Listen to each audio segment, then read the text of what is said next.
Saudara calon presiden nomor urut 1 Anies Baswedan berjanji mempermudah proses pinjaman bagi pekerja informal. Anies menyebut 95% Indonesia terdiri dari pekerja informal. Janji ini disampaikan Anies saat bertemu dengan para petani dan nelayan di Kendari, Sulawesi Tenggara.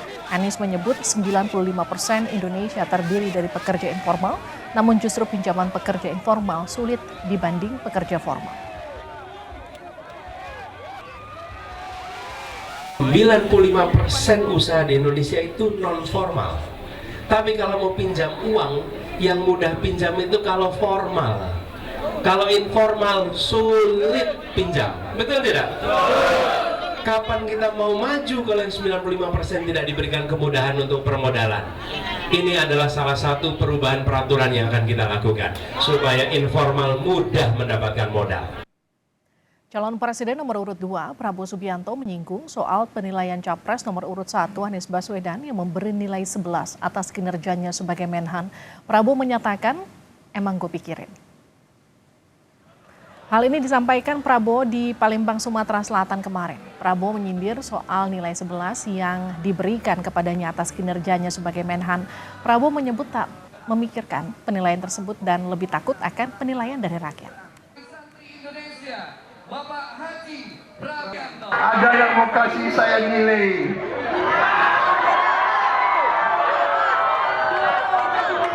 11 dari 100.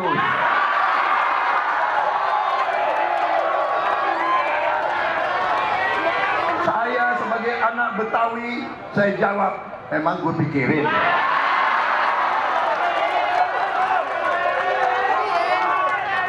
Apalagi dari ente. Kalau dari ente mah, sorry ya, saya lebih takut dengan rakyat Indonesia. Rakyat Indonesia, silakan Anda beri nilai kepada saya. Calon Presiden nomor urut 3, Ganjar Pranowo menyebut rakyat tak takut intimidasi. Ganjar menyatakan rakyat diam, tapi keputusan memilih dilakukan saat ada di TPS nanti.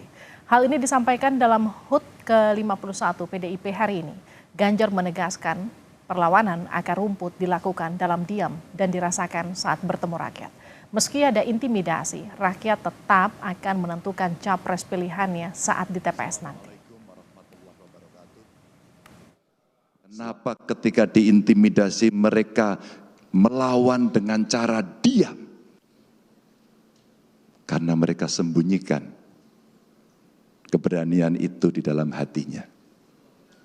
Dan mereka akan sampaikan, oke, silakan Anda tekan, silakan Anda paksa. Kami enggih-enggih saja. Tapi keputusan kami akan ada di TPS. Inilah praktek nyata yang kita rasakan dari setiap kali kita ketemu dengan masyarakat bahwa yang disampaikan Ibu Ketua Umum sebagai akar rumput ada. Bawaslu Kabupaten Garut, Jawa Barat memanggil dan memeriksa anggota Satpol PP yang mendukung cawapres Gibran Rakabuming. Menurut Bawaslu, Satpol PP itu bisa dijerat dan terancam 1 tahun penjara sesuai dengan pasal yang berlaku. Bawaslu Kabupaten Garut telah memeriksa 5 dari 13 anggota Satpol PP yang mendukung cawapres nomor urut 2 Gibran Rakabuming Raka. Satpol PP diperiksa mulai dari motif dukungan, status kepegawaian, hingga atribut yang dibawa atau digunakan. Keterangan Bawaslu menurut surat keputusan bersama 5 menteri, meski status para Satpol PP bukan ASN, dalam netralitas pemilu perlakuannya sama dengan ASN. Tuh, kalau misalkan nanti pada akhirnya tidak ada ASN, kemudian kita bisa lihat apakah statusnya apa, misalkan TKK, PPN atau TKK atau TKS misalkan, kan sekarang programnya TKK dan TKS.